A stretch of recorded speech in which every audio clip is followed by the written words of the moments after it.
नमस्कार मित्रों। पिछले वीडियो में मैंने आप लोगों को कुछ महत्वपूर्ण भारतीय संसद से संबंधित कुछ महत्वपूर्ण यानी संघीय व्यवस्थापिका से संबंधित कुछ महत्वपूर्ण तथ्य, कुछ महत्वपूर्ण अनुच्छेद आपको बताए थे। आज हम भारतीय संसद के द्वितीय या उच्च सदन यानी राज्यसभा का अध्ययन करेंगे। देखिए, भारत में संसद द्विसदनात्मक व्यवस्थापिका है।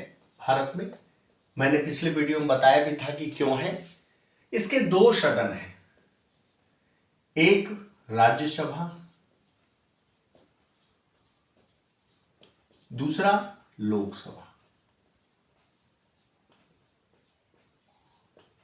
यह राज्यसभा द्वितीय या उच्च सदन है, उच्च, द्वितीय या उच्च सदन, और लोकसभा निम्न या प्रथम सदन, या इसे लोकप्रिय सदन भी कहते हैं।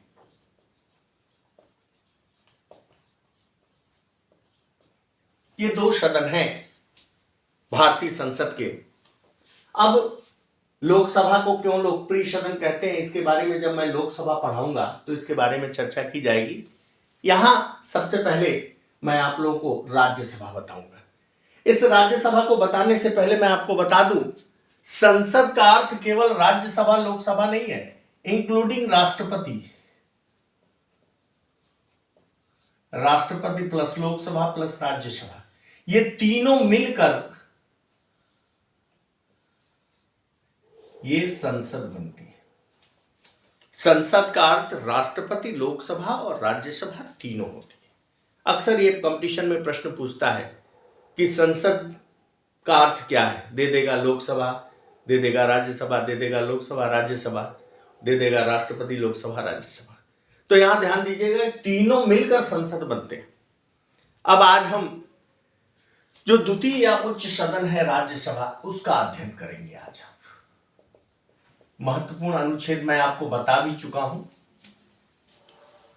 अब मैंने जब आप लोगों को बताना शुरू किया था, अनुच्छेद बताया था, तो उसमें मैंने आप लोगों को बताया था कि अनुच्छेद 79 भारतीय संसद की बात करता है, लेकिन अनुच्छेद 80 इस राज्यसभा की बात करता है कि वास्तव में राज्यसभा क्या होगी और कैसे होगी। तो मैंने बताया राज्यसभा द्वितीय और उच्च सदन है, और सबसे महत्वपूर्ण चीज यह अस्थायी सदन है। इसका विघटन नहीं होता। लोकसभा का विघटन होता है, लेकिन इसका विघटन नहीं होता। यह स्थायी सदन है। तो अनुच्छेद 80 इस राज्यसभा की बात करता है। मैंने पीछे भी अनुच्छेद में बताया था। अब इसकी सदस्य संख्या कितनी होगी, तो निर्धारित किया गया कि इसकी सदस्य संख्या 250 से अधिक नहीं होगी, से अधिक नहीं।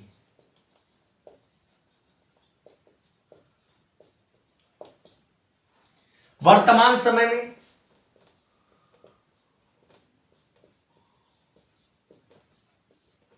इसमें 233 सदस्य निर्वाचित होते हैं। अब कैसे निर्वाचित होते हैं, जब मैं इसका निर्वाचन पढ़ाऊंगा तो बताऊंगा। 233 सदस्य निर्वाचित होते हैं और 12 सदस्य राष्ट्रपति द्वारा कला, विज्ञान, साहित्य के क्षेत्र से मनोनीत किए जाते हैं। यानी ये 12 मनोनीत और ये निर्वाचित। ये निर्वाचित 233 और 12 मनोनीत, टोटल संख्या 245 वर्तमान समय में हमारे राज्यसभा की है। अब प्रश्न ये उठता है कि जो लोग निर्वाचित होते हैं 233, इनका चुनाव कैसे होता है।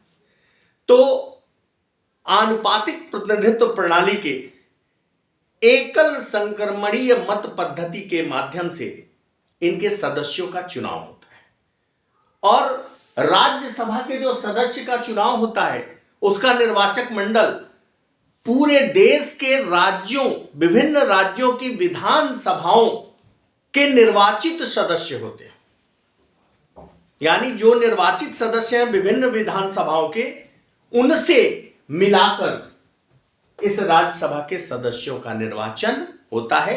किसके माध्यम से? आनुपातिक प्रतिनिधित्व प्रणाली के एकल संक्रमणीय मत पद्धति से। ध्यान दीजिएगा कि इनके निर्वाचक कौन होते हैं। इनके निर्वाचक जनता नहीं, तो जैसे लोकसभा में जनता प्रत्यक्ष वयस्क मताधिकार पर वोट देती है, लेकिन इनका निर्वाचन, इनके निर्वाचक मंडल जो होता है वह पूरे देश के विभिन्न विधानसभाओं के निर्वाचित सदस्य होते हैं। अब जो केंद्र वो है संघ राज्य क्षेत्र जो है, जैसे चंडीगढ़, दमनदीप, पांडिचेरी, दमनदीप इत्यादि बहुत सारे हैं, अंडमान निकोबार, उनसे इसमें कोई सदस्य नहीं आते। ध्यान दीजिएगा, वही केंद्र शासित प्रदेश जहां विधानसभा है, जैसे दिल्ली या पांडिचेरी, वर्तमान समय में जम्मू कश्मीर, जहां विधानसभा है वहां के जो विधायक होंगे वह इनके वोटर होते हैं, वह मिलकर राज्यसभा के सदस्यों का चुनाव करते हैं। ये बहुत महत्वपूर्ण चीज। अब देखिए, एक परिवर्तन 2003 में किया गया। 2003 में संशोधन के माध्यम से परिवर्तन किया गया।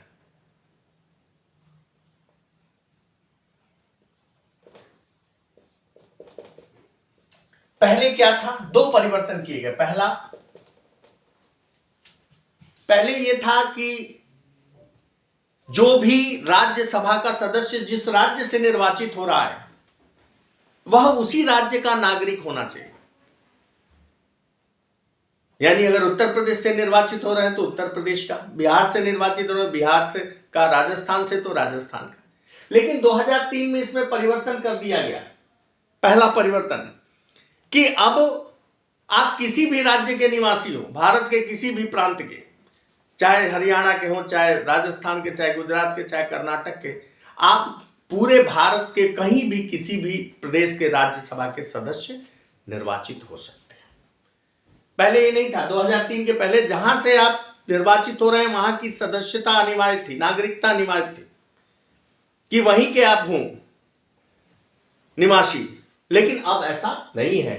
और दूसरा जो परिवर्तन किया गया, पहले क्या होता था कि राज्यसभा के सदस्यों का जो चुनाव होता था वह गुप्त मतदान के आधार पर होता था। लोग जाके गुप्त रूप से चुनाव में वोट दे देते थे। इसमें क्या होता था कि संसदीय जो सम्मान है उसको ठेस पहुंचती थी, भ्रष्टाचार प्रवर्तित होने लगता था। बहुत सारे ऐसे सदस्य विधायक होते थे जो अपनी पार्टी की गाइडलाइन के विरुद्ध चुपके से दूसरे को मतदान कर देते थे, धन का प्रयोग के कारण या जैसे भी बाहुबल के प्रयोग के कारण जैसे भी बदल जाते थे। इसको रोकने के लिए 2003 में परिवर्तन किया गया और अब गुप्त मतदान के जगह खुले मतदान की व्यवस्था 2003 में कर दी गई। यानी दो परिवर्तन 2003 में हुए राज्यसभा के सदस्यों के चुनाव में। एक तो आप पूरे भारत में कहीं के भी निवासी हो, आप किसी राज्य में चुनाव लड़ सकते हैं। दूसरा, गुप्त मतदान की जगह खुले मतदान की व्यवस्था कर दी गई। अब आते हैं योग्यता कि कौन से लोग राज्यसभा के सदस्य बनने की योग्यता रखते हैं। तो पहली चीज कि भारत का नागरिक होना चाहिए, कि कम से कम वो भारत का नागरिक हो तो ही राज्यसभा का सदस्य बन सकता है। दूसरी, 30 वर्ष की आयु पूर्ण कर चुका हो, यानी 30 वर्ष की अगर आयु आपने पूर्ण कर ली है तभी राज्यसभा के सदस्य के लिए योग्य है। तीसरा, किसी लाभ के पद पर कार्यरत न हो, पागल दिवालिया न हो, कोई सजा याफ्ता मुजरिम न हो। यानी कि यह योग्यताएं अगर आप रखते हैं तो निश्चित रूप से आप राज्यसभा के सदस्य निर्वाचित होने के लायक हैं। यानी भारत का नागरिक हो, पागल दिवालिया ना हो, लाभ के पद पर कार्यरत न हो और कम से कम 30 वर्ष की आयु पूरी कर चुका हो, वह व्यक्ति राज्यसभा का चुनाव लड़ सकता है। अब इसका कार्यकाल, ये तो योग्यता हो गई। कार्यकाल कितना होगा? तो देखिए, इसका यह अस्थाई सदन है, सदन भंग नहीं होता। अस्थाई सदन राज्यसभा, अस्थाई सदन राज्यसभा जो है वह अस्थाई सदन है, यह कभी भंग नहीं होता। लेकिन इसके सदस्यों का कार्यकाल निर्धारित किया गया 6 वर्ष। एक सदस्य का कार्यकाल 6 वर्ष, प्रति 2 वर्ष पे 1/3 सदस्य पद से मुक्त हो जाते हैं और नए 1/3 सदस्य राज्यसभा में आ जाते हैं। यानी सदन कभी भंग नहीं होता, लेकिन सदस्यों का कार्यकाल 6 वर्ष का निर्धारित किया गया कि एक सदस्य 6 वर्ष तक रहेगा।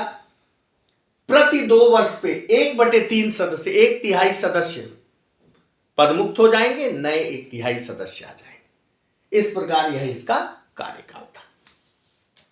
अब अब इस राज्यसभा के कुछ पद होते हैं, एक सभापति और दूसरा उपसभापति। तो मैंने पहले भी बताया था अनुच्छेद बताते समय कि इसका जो पदेन सभापति होता है, पदेन पद के कारण,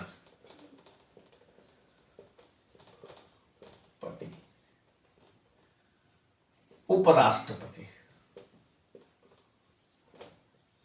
जो उपराष्ट्रपति होता है वो राज्यसभा का पदेन सभापति होता है। एक उपसभापति भी होता है कि कभी सभापति ना रहे तो कार्यवाही बैठक की अध्यक्षता कौन करेगा, सभापतित्व कौन करेगा। तो जो उप सभापति होता है उसका चुनाव राज्यसभा अपने ही सदस्यों में से किसी एक को चुनकर उपसभापति बना देते। यह हो गया उसके पदाधिकारी। अब एक और महत्वपूर्ण है कि राज्यसभा की बैठक के लिए गणपूर्ति, कोरम कितना चाहिए, तो 1/10 गणपूर्ति है। यानी राज्यसभा की बैठक जो चलेगी उसमें कम से कम 1/10 सदस्य होने चाहिए। अगर उससे कम हुआ, माने जितनी सदस्य संख्या उसका 1/10 सदस्य होगा, तभी उस सदन की कार्यवाही चलेगी। और इसके 2 कार्यकाल के बीच में 6 महीने से अधिक का गैप नहीं होना चाहिए। आप देखते हैं कि तमाम सत्र बुलाए जाते हैं, बजट सत्र बुलाया जाता है, शीतकालीन सत्र, ग्रीष्मकालीन सत्र, मानसून सत्र, तमाम सत्र बुलाए जाते हैं। लेकिन कहा गया कि 2 सत्रों के बीच में 6 से अधिक महीने का गैप नहीं होना चाहिए। यानी इसकी गणपूर्ति 1/10 और 6 से अधिक महीने का गैप नहीं होना चाहिए इसके बैठक में। यह हो गया राज्यसभा के सदस्य कौन लोग होंगे, कैसे चुनाव होगा, उनकी योग्यता क्या होगी, उनके पदाधिकारी क्या होंगे। अब जो महत्वपूर्ण चीज है वह है कि राज्यसभा की शक्तियां क्या है, कि शक्तियां व कार्य।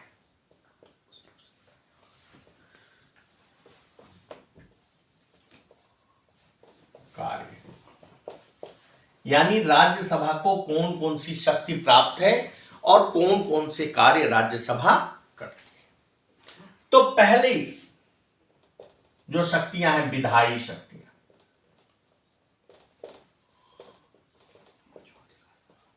विधायी शक्तियां यानी कानून निर्माण संबंधी या विधि संबंधी शक्तियां।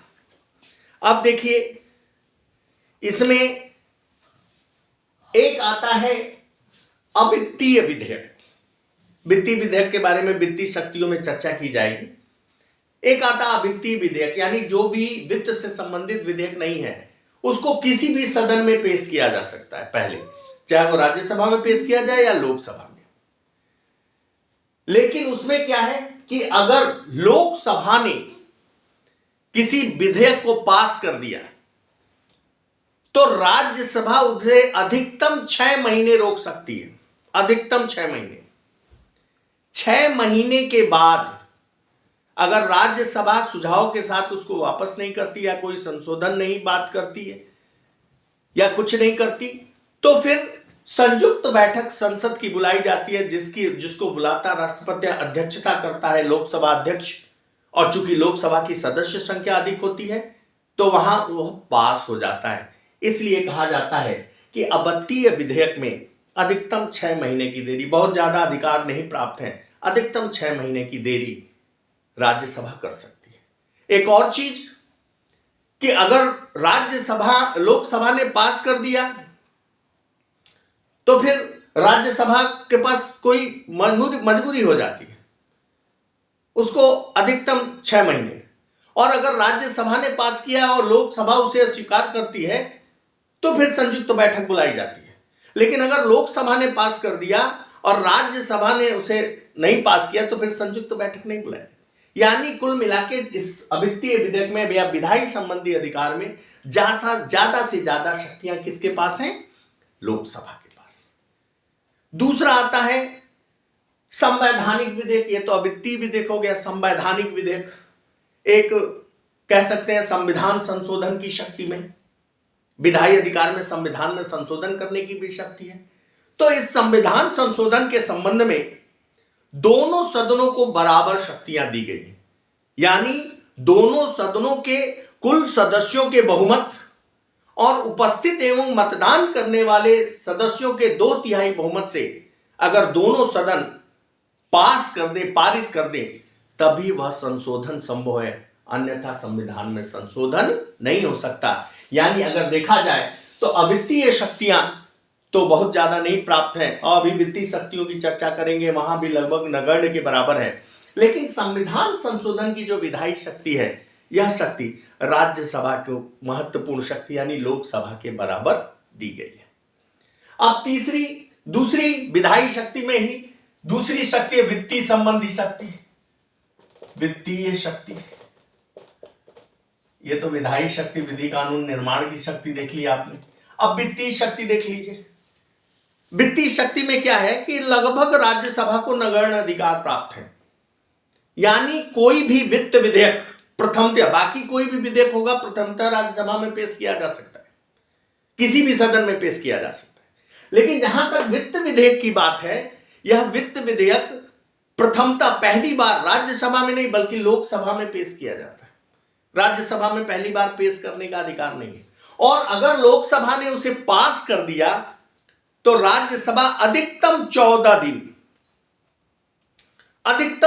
दिन तक उसको रोके रख सकती है। अगर 14 दिन के अंदर उसने उसे पास नहीं किया तो वह विधेयक अपने आप ही पास माना जाता है। यानी दोनों सदन की संयुक्त बैठक होगी और संयुक्त बैठक में लोकसभा की सदस्य संख्या ज्यादा है तो स्वाभाविक है कि वह पास हो जाएगा। इसलिए कहा जाता है कि अगर देखा जाए वित्तीय संबंधी शक्तियों के संबंध में तो लगभग नगण्य से अधिकार राज्यसभा को मिले हुए हैं। इतना कमजोर और नगण्य अधिकार वाली संस्था शायद ही, मुझे लगता है कि लॉर्ड सभा से भी ज्यादा निर्बल संस्था इस संबंध में, वित्त के संबंध में राज्यसभा है। क्योंकि अगर आप लॉर्ड सभा की चर्चा करें तो वित्त के संबंध में लॉर्ड सभा को 1 माह का अधिकार है, जबकि राज्यसभा को मात्र 14 दिन का अधिकार। अब तीसरा देखते हैं कार्यपालिका संबंधी, कार्यपालिका संबंधी शक्ति।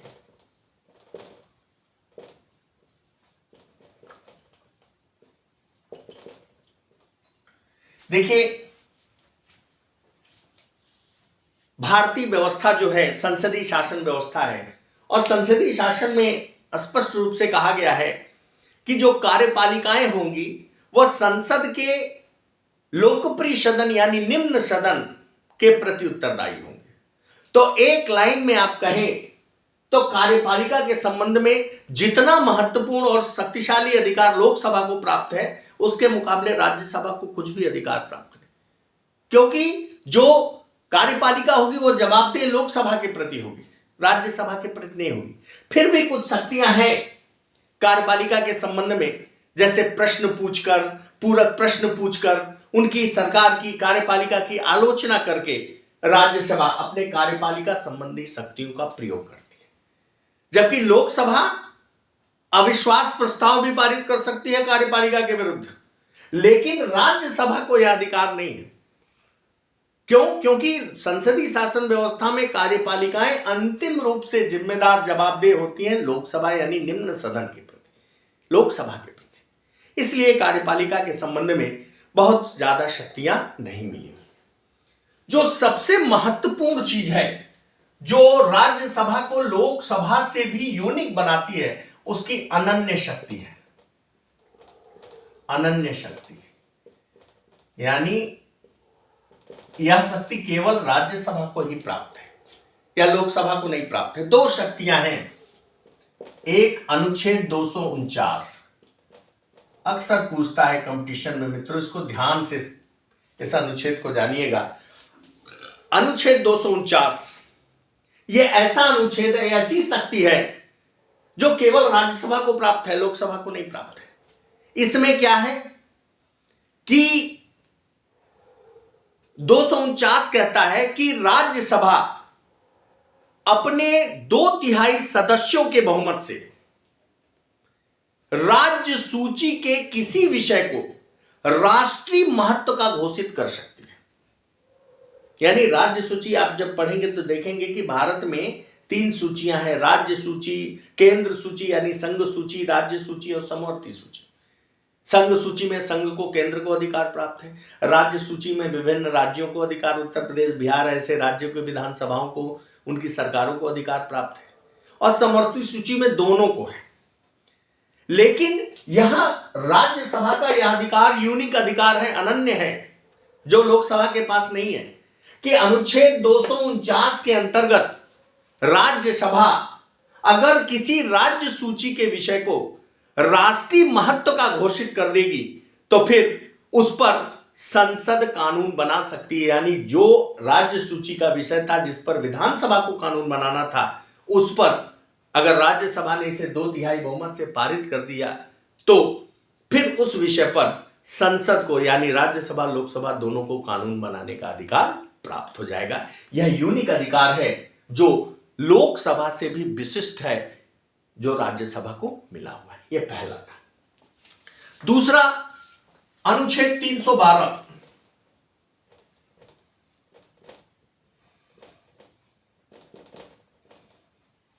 देखिए, यह भी अधिकार केवल राज्यसभा को मिला हुआ है, दूसरे को नहीं मिला हुआ है।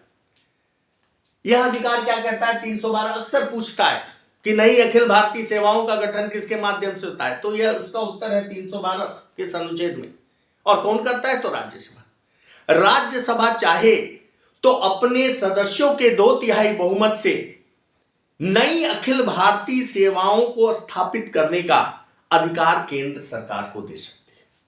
अखिल भारतीय सेवाएं जैसे IAS, IPS, IFS, IRS, जो अखिल भारतीय सेवाएं हैं, एक नई अखिल भारतीय सेवाओं का अगर गठन करना हो, स्थापना करनी हो, तो राज्यसभा को ही अधिकार प्राप्त है कि 312 अनुच्छेद के अंतर्गत अपने 2/3 सदस्यों के माध्यम से अगर ऐसे प्रस्ताव को पारित कर दे तो केंद्र सरकार को यह अधिकार मिल जाता है कि वह नई अखिल भारतीय सेवा का गठन कर ले। इसके अलावा ये तो हो गई महत्वपूर्ण शक्तियां। इसके अलावा कुछ विविध शक्तियां भी प्राप्त हैं। विविध शक्तियां, फुटकर शक्तियां, जैसे मैंने बताया था राष्ट्रपति कि जो राष्ट्रपति का निर्वाचन होता है उसमें राज्यसभा के निर्वाचित सदस्य भाग लेते हैं और उपराष्ट्रपति के भी निर्वाचन में निर्वाचित सदस्य भाग लेते हैं। यानी राज्यसभा राष्ट्रपति और उपराष्ट्रपति के निर्वाचन में भाग लेता है। इसके अलावा महाभियोग, पता है आपको कि राष्ट्रपति या सर्वोच्च न्यायालय के न्यायाधीश को हटाना हो तो महाभियोग की प्रक्रिया लगाई जाती है और वह महाभियोग की प्रक्रिया दोनों सदन पारित करते हैं, यानी राज्यसभा और लोकसभा दोनों। तो विविध अधिकार में यह एक अधिकार और मिल जाता है कि उसको महाभियोग की प्रक्रिया में सहभागी बनाया गया, यानी महाभियोग की प्रक्रिया का अधिकार इस राज्यसभा को प्राप्त है। एक तीसरा अधिकार कि जो राज्यसभा का सभापति यानी उपराष्ट्रपति होता है, उसको हटाने का अधिकार दोनों सदनों को प्राप्त है, दोनों सदन मिलके करते हैं, लेकिन उसको हटाने की शुरुआत जो करेगा वह राज्यसभा ही करेगा।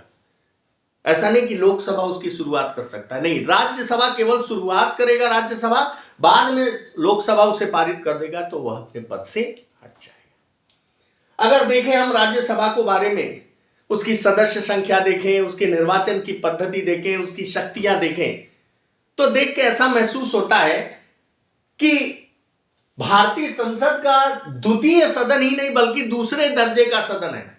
जब मैं आपको लोकसभा पढ़ाऊंगा तो आप देखेंगे कि इस राज्यसभा के अपेक्षाकृत लोकसभा को विस्तृत अधिकार प्राप्त है। अगर इन दोनों की तुलना की जाए तो निश्चित रूप से यह बहुत कमजोर है, बहुत निर्बल है।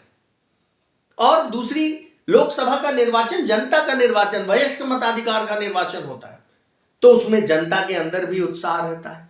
और लोक राज्यसभा का निर्वाचन विधायक करते हैं, यानी अप्रत्यक्ष रूप से जनता द्वारा चुना जाता है, तो बहुत जनता में इसको लेकर चर्चा नहीं रहती। और जो लोकसभा का निर्वाचन होता है वह वयस्क मताधिकार के आधार पर होता है, जनता वोट देकर चुनती है। और यहां क्या होता है, एकल संक्रमणी मत पद्धति, आनुपातिक प्रतिनिधित्व प्रणाली थोड़ी कठिन प्रणाली है, तो आम जनता तक यह नहीं जा पाती।